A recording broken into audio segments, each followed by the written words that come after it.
Hi friends, అందరికీ కూడా హోలీ శుభాకాంక్షలు. Good morning. మా దగ్గర అయితే ఇవి రెడీ అవుతున్నాయి. పన్నీర్ పకోడా, మూంగ్ పకోడా, మూంగ్ దాల్తో అయింది. ఇది ఫిష్ ఫ్రై అవుతూ ఉన్నది. స్నాక్స్ కోసం ఇది ఫింగర్ చిప్స్.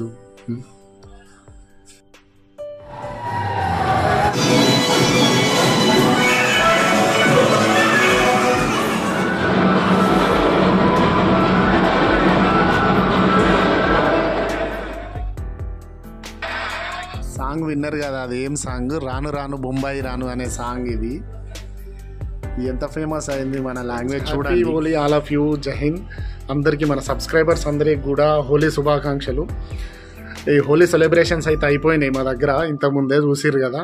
కానీ నేను ఎందుకు మాట్లాడుతున్నా అంటే, ఈ వీడియో ఎందుకు పెట్టినానంటే, ఇక్కడ కూడా మన తెలుగు సాంగ్, దాంట్లో ఎస్పెషల్లీ తెలంగాణ సాంగ్ని, అంటే ఇప్పుడు రాను బొంబాయికి రాను అనే సాంగ్ గురించి నేను ఇది ఎందుకు చెప్తున్నానంటే, ఇక్కడని కాదు, అంటే మన పక్క కంట్రీలో కూడా, నేపాల్ వాళ్ళు, ఇంకా మిగతా కంట్రీలో అక్కడ ఇక్కడ అందరూ కూడా రీల్స్ చేస్తూ ఉన్నారు రాను బొంబాయికి రాను అనే సాంగ్ మీద. ఫస్ట్ మన తెలుగు సాంగ్స్ ఫేమస్ అయ్యేటి, అంటే ఫస్ట్ సినిమా దాంట్లోకి వస్తే టాలీవుడ్ మనది టాప్ అయిపోయింది. ఇప్పుడు దాంట్లో మళ్ళీ ఫోక్ సాంగ్స్లోకి వస్తే తెలంగాణకు ఉన్నటువంటి ఒక ఆదరణ మామూలుగా లేదు. అంటే మా ఫోర్స్లో నా పక్క కొలీగ్సే చాలామంది వాళ్ళ ఇంట్లో అది చెప్తా ఉంటారు. మొన్నొక్కడు కూడా వాడు సాంగ్స్ మాట్లాడుతూ ఉన్నాడు, సాంగ్స్ పాడుతూ ఉన్నాడు. ఇదే రాను బొంబాయికి రాను అనే సాంగ్ పాడుతాడు. లాస్ట్ ఇయర్ ఏమో ఓ పిల్లగ వెంకటి, ఇప్పుడేమో రాను బొంబాయికి రాను. దాని కింద కామెంట్స్ చూస్తూ ఉంటే పిచ్చిలేస్తుంది.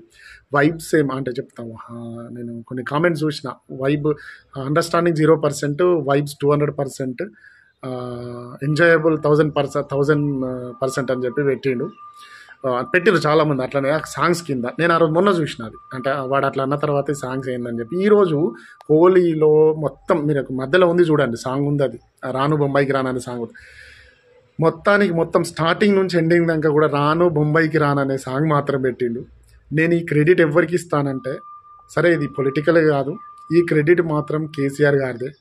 ఎవ్వరు ఏమనుకున్నా, పార్టీల పరంగా కాకుండా మనం వ్యక్తిగతంగా మాట్లాడితే కేసీఆర్దే ఈ క్రెడిట్. ఎందుకంటే అప్పుడు యుద్ధ ప్రాతిపదిక, అంటే ఒక విప్లవాత్మకమైనటువంటి విప్లవం నడిపించి ఒక యుద్ధమే అనుకోవాలి చేసి, ఈయననే చేసిండంటేనే ఇంకా చాలామంది ఆయనకు సపోర్ట్ చేసే వాళ్ళు ఉన్నారు. కానీ ఆలోచన అందరికీ వస్తుంది. ఆ ఆలోచనను ఒక నాయకుడై ముందటుండి ఆచరణగా పెట్టడమే ఒక గొప్ప విషయం అన్నమాట.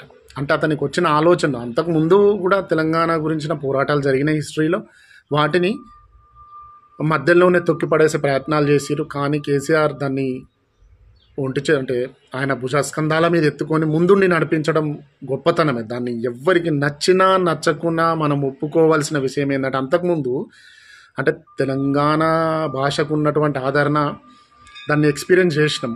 మేము ట్రైనింగ్ చేస్తున్నప్పుడే తెలంగాణ యాసను ఒక కామెడీగా తీసుకునేవాళ్ళు. ఈరోజు తెలంగాణ యాస అంటే పడిపోయి చచ్చిపోతున్నా, అంటే చచ్చిపోయేంత అది ఉన్నదన్నమాట తెలంగాణ. ఇట్లా మన విజయ్ దేవరకొండ లాంగ్వేజ్ కావచ్చు, మన డీజేటిల్ లాంగ్వేజ్లే కావచ్చు, తెలంగాణ అంటే ఇప్పుడు హీరోలకు తెలంగాణ స్లాంగ్ ఇస్తూ ఉన్నారు. అంతకుముందు కమెడియన్స్, ఎవరైనా గుండాలు వాళ్ళు వస్తే వాళ్ళకు ఉండే అన్నమాట ఈ మన తెలంగాణ స్లాంగ్ వాడేది.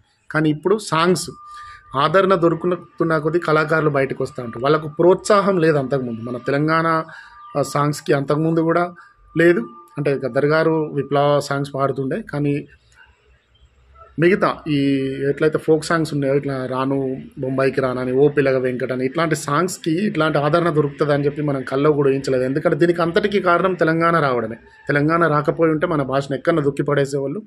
దీనికి నేను స్పెషల్ హ్యాట్స్ ఆఫ్ ఎవరికి కేసీఆర్ గారికి చెప్తాను. ఎందుకంటే సరే, విమర్శలు చేసేవాళ్ళు, అగనిస్ట్ పార్టీ ఉన్నోళ్ళు ఏదైనా మాట్లాడినా కొన్ని నిజాలు ఒప్పుకోవాలి. మన శత్రువు కూడా మంచి చేస్తే దాన్ని మనం పొగడాలి. లేకపోతే అది మానవత్వం కాదు. మన శత్రువే కావచ్చు, మిత్రుడే కావచ్చు, మంచి చేస్తే పొగడాలి, చెడు చేస్తే దాన్ని విమర్శించాలి.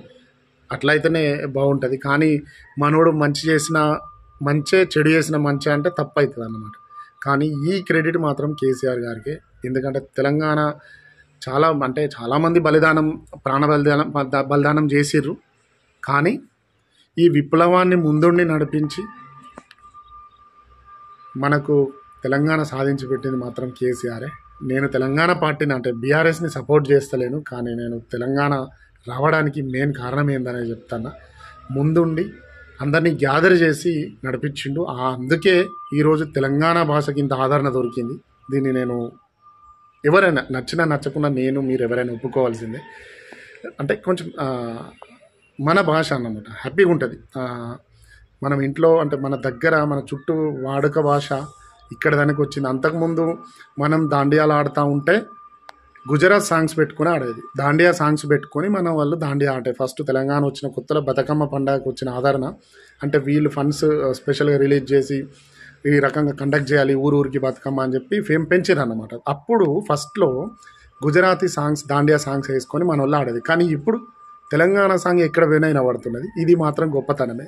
ఓకే, జై హింద్.